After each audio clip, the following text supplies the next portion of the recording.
పొద్దున్న ఎందుకు బ్లేమ్ చేస్తారు పోలీసు వాళ్ళని? నువ్వు చేసిన దీనికి ఊరి ప్రజలు 5 ఏళ్ళు బహిష్కరిస్తుంది. ఈడీ యాక్ట్ అయిపోయినాక ఏం చేసేవి? అది ఎట్లా నీకు వర్తించదా నాయన తండ్రి? ఆ బుద్ధు నువ్వు పోలీసు వాళ్ళు లా అండ్ ఆర్డర్ అని రానిలే, ఈ బుద్ధు కూడా లా అండ్ ఆర్డర్ అని రానిలే. రా మరి పొద్దున్న ఎందుకు నువ్వు పొద్దున్న పోలీసు వాళ్ళు ఎప్పుడు పెట్టుకొని వస్తాను రా. ఆ రోజు మేము వచ్చినాం, వీడు వచ్చినాడు. ఇప్పుడు కూడా సిఐ ఎస్ఐలు ఉన్నారు ఈడ, తీసుకెళ్ళి కర్ణాటక బార్డర్ లో వదిలిపెట్టి వచ్చినారు.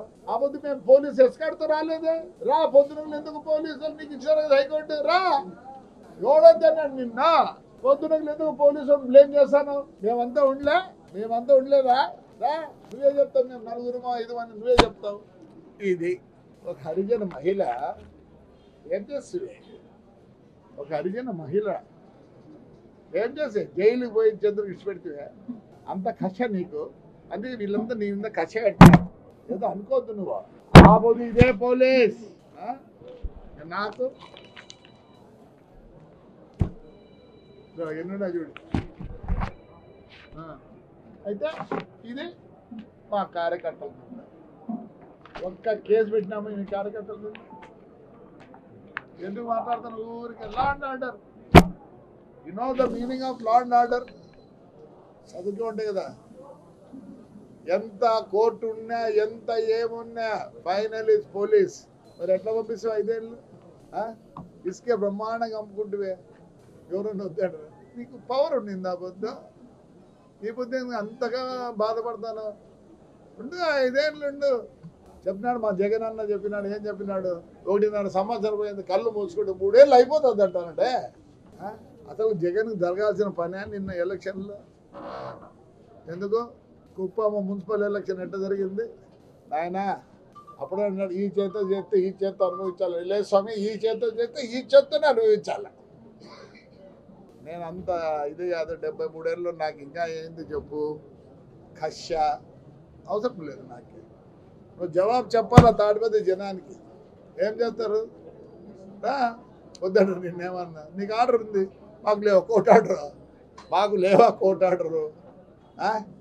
వాడు ఇంటికి ఒక్కడే వచ్చినాడు పోలీసులతో. నువ్వు రా, నేను పెద్ద అది అప్పుడు మాదిరి ఉంటే రా. నువ్వు ఈసారి పోలీసు వాళ్ళు అనొద్దు. నీకేమిచ్చింది ఇవ్వద్దా? ఏమొచ్చింది నీకు ఇవ్వద్దా? 9 గంటలకు వచ్చి రా. పోలీసు వాళ్ళు ఎందుకంటే పొద్దుకు రానిలే అని మేము వచ్చినా ఇళ్ళలో ఉంటే కూడా పట్టకపోయారు. మళ్ళీ పోతే మళ్ళీ వస్తుంది. మేము ఎప్పుడు దాచిపెట్టుకోలేదు ఈ మాదిరి. ఇంకా గొప్పలు చెప్తావు ఎవరంటే నేను అప్పుడు మాదిరి ఉంటే అప్పుడు సారాయి తీసుకెమ్ముకుంటాడు రా. రోంత ఇది వచ్చింది నీ గురించి. పిజోరో జీపు, ఇప్పుడు మర్సిడీస్ ఉంది, ఆడి ఉంది, BMW ఉంది. నేను కూర్చుండేది కూడా రాదులే. ఉన్నాయా? మొదటే ఉండాలా. అందుకే ఊరు పోలీసుల మీద ఏమి అవును గుంపు చేస్తారు. కష్టపడిన వాళ్ళు, బాధపడిన వాళ్ళు, నష్టపోయిన వాళ్ళు ఉంటారు. దానికి కోర్టు ఏం చేస్తుంది? మరి కోర్టు ఏం చేసింది చెప్పు? ఈ బొద్దు ఎవరి మీద రాస్తావు? ధిక్కరించినారని పోలీసుల మీద పెట్టు. మన పోతేవి కదా. నిన్ను దంతారు, నన్ను దంతారు. ఎట్లా ఊరుకుంటారు తాడిపత్రి జనము? నాకంటే ఆ సత్వ కూడా లేదు, వేసే సత్వ. అంత పిల్లలు బాగున్నారు, విడిచిపెట్టరు. ముందు నీ ఇల్లు కథ చూసుకో. మున్సిపాలిటీలో కట్టినావు ఎందుకు ఊరికే? నేను అప్పుడు ఉన్నట్లుంటే అప్పుడు ఏమంటాడు? ఇప్పుడు డ్రాయర్ వేసుకుంటాను, అప్పుడు డ్రాయర్ వేసుకోవాలి అంతే. నేను అప్పుడు ఉన్నట్లుంటే ఒప్పుకోరప్ప. అప్పుడు ఫ్రాక్షన్ అందరూ చేసినారు. కొందరు అసలు 40,000 50,000 గుద్దుకునే రోజులు ఉన్నాయి.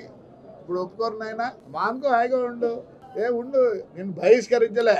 అది కూడా ఏదో మా వాళ్ళు ట్రై చేస్తానట్లుంది. పోయి కోర్టుకు పోయి బహిష్కరించాలా నిన్నని. నీ కొడుకు అయితే ఆడపిల్లలు STB వాళ్ళు కొడతాడా? నమస్కారమే. ఒప్పుకోరు నాన్న. నువ్వు ఎన్ని కోర్టు ఆర్డర్లు తెచ్చినా ఒప్పుకోరు. చూడు ఇదే పెడతారు రేపు, ముందుకు ఇవే పెడతారు రేపు. సుప్రీంకోర్టు కూడా పోయి వచ్చినారు, ప్రెసిడెంట్ ఆఫ్ ఇండియాకి పోయి వచ్చినారు, హ్యూమన్ రైట్స్కి పోయి వచ్చినారు, బెంచ్కి పోయి వచ్చినారు. నువ్వు పోతా ఉండవు. అంతేగాని పొద్దున్న హాయిగా ఉండి ఇంట్లో ఆ కౌంటుకుంటూ చూసుకో. అది కూడా ఎప్పుడో దాన్ని పీకుతారు. నీ ఇల్లు పీకుతారు, కౌంటుకుంటుండే భూమి పీకుతారు. ఊరు పోలీసుల మంది ఏడ్చొద్దు. రా పొద్దున్నే ఎక్కి వచ్చింటే సరిపోయిండు. వాళ్ళు ఎందుకు మళ్ళీ నీకు ఎస్కాట్? మాకు ఇచ్చిన అవాబద్ది ఎస్కాటా? ఆ రోజు లేరు గన్మెన్లు, ఈ రోజు లేరు గన్మెన్లు. మళ్ళీ 10 గన్లు నీకు AK-47లు ఏంటికా? రా ఇప్పుడు రా, ఏందైతే రా, పొద్దున పోలీసుల మీద ఏడ్చద్దు. Please subscribe to Leo News for more videos.